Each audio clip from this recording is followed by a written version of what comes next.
Welcome to a new tutorial on a Haptic Composer. In this tutorial, we will see how to design weapon haptics associated with the sound. We will go through the design of three different weapon haptic sounds: the rifle, the sniper sci-fi, shotgun, and the real shotgun. So we will see how to use the audio to haptics and how to optimize the haptic design to get a great user experience in this game. First of all, remember to download the Haptic Composer from www.interhaptics.com. You can download the asset used in this tutorial by downloading the samples. Let's see how to design haptics for weapon feedback.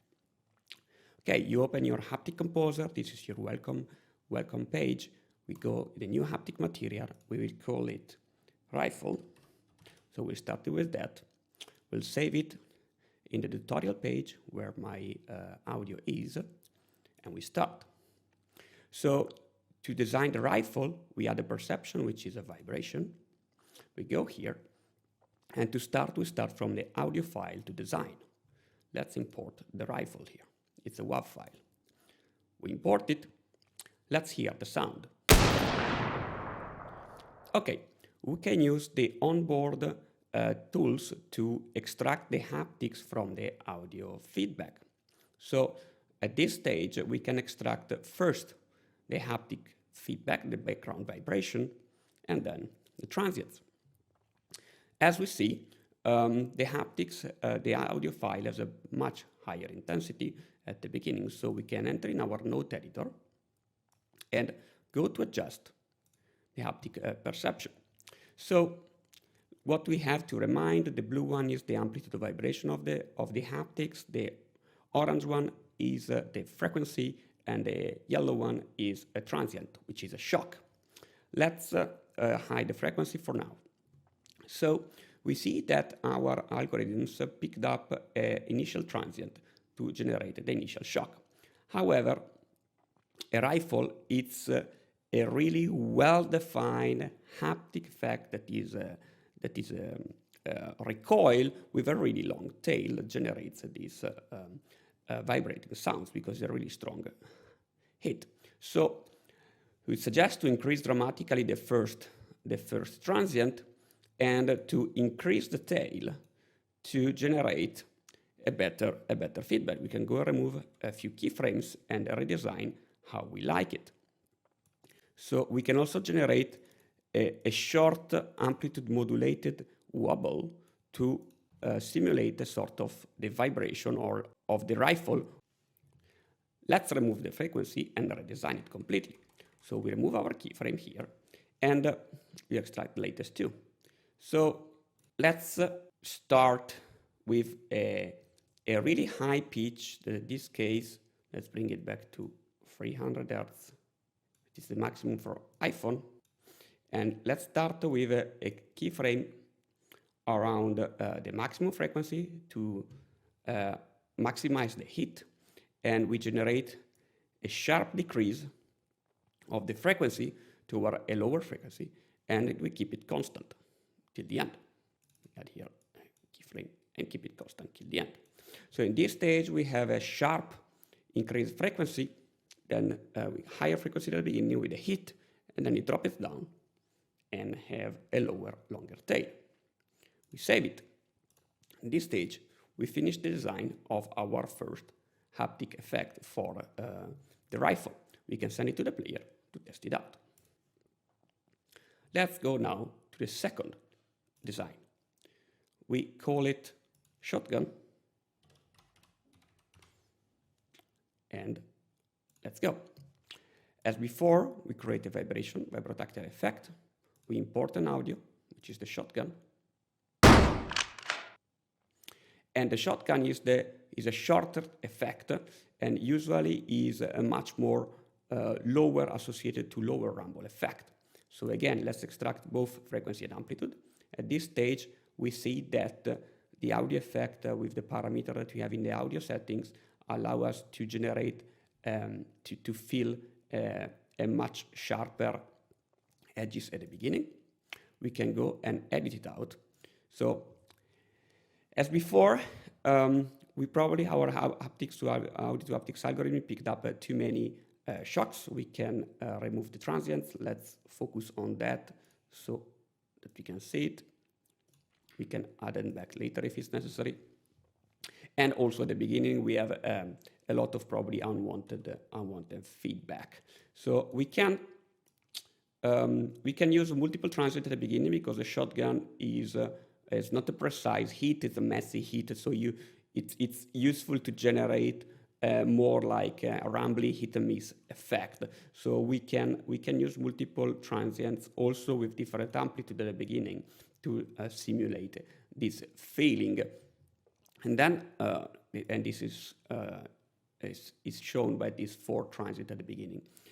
We can go back then to the amplitude modulation. And the shotgun, see our audio-audiotic algorithm generated, followed up relatively well the audio patterns. We can then rebuild it a little bit with following a bit better the audio envelope here, and probably also recreate these little audio ripples, which is useful to enhance with haptics to generate a better coupling, multisensory coupling between audio and haptics feedback. So this is a good starting point. Let's see how our frequency behave at this stage. Let's hide the transient. Let's see the frequency. So as before, the frequency is dependent on the audio, so it's not well versed to simulate the haptics. The shotgun is usually a low rumbling frequency weapon. So what we can simply do is just to pull down all the frequency keyframes to a lower frequency range, like again from 65 to 80. At this stage we are 71, 72, to keep a lower frequency feeling for this weapon that is pretty satisfactory for the type of weapon and expectation of the player. Let's save it here, and again we have our nice ending results with our ripples that mimics the audio, and we can send it to the player to test it out. The third one that we are going to design is the sniper sci-fi. Is a sniper sci-fi, and the sniper sci-fi we already discussed it into the design tutorial. Is a nice weapon because it has several interactions on top of it. Let's import the audio here, sniper sci-fi. You can hear it, it's like this sound. Let's translate audio to haptics. So it's nice because audio to haptics already help us to understand how we can enhance this automatic translation. So I can go back to the note editor. Let's hide the frequency, we'll check it at the end. So we see that the transient picked up this wobbly build-up and the shoot.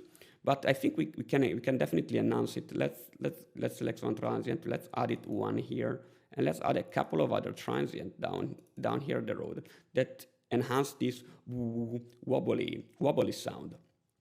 And similarly at the end we have these 3 physical hits, which are I'm reloading the sniper sci-fi gun, which is a physical interaction that is helpful to enhance with haptics because the user would expect in reality to have a tactile feedback there.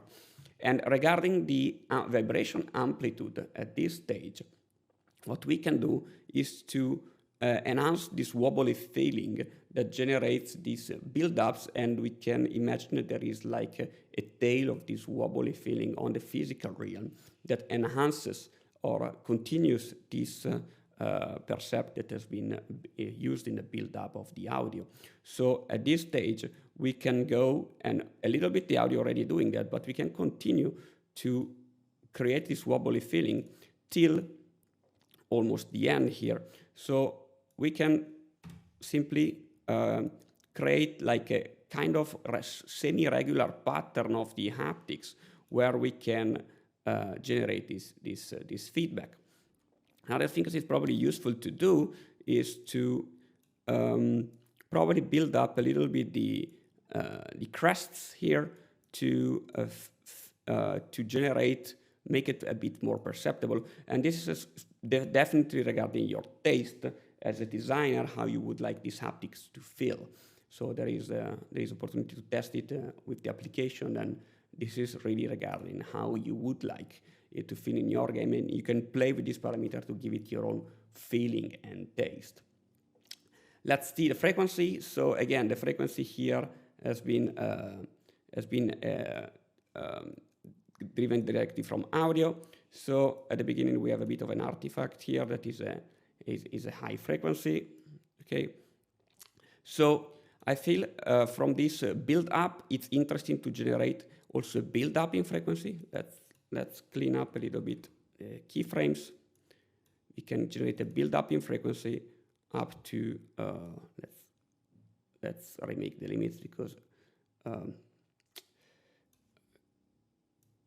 iPhone is limited to 300 Hertz here. So let's go up to 300 Hertz. Okay, maximum frequency 300 Hertz. So we have a build up with high frequency, and then we can build it down to a 150 average, where we can have like maybe a little bit modulated frequency in a downward spiral for the wobbly feeling. So it's not always the same pitch for the user. So we can get a little bit of variation. And for the build up of the transient, we can leave it as is, as a transient has a specific frequency management inside. So again, this is a probably good place to start. We can go and send it to the player and test it out. So this concludes our first tutorial on how to design haptics for in-game effect.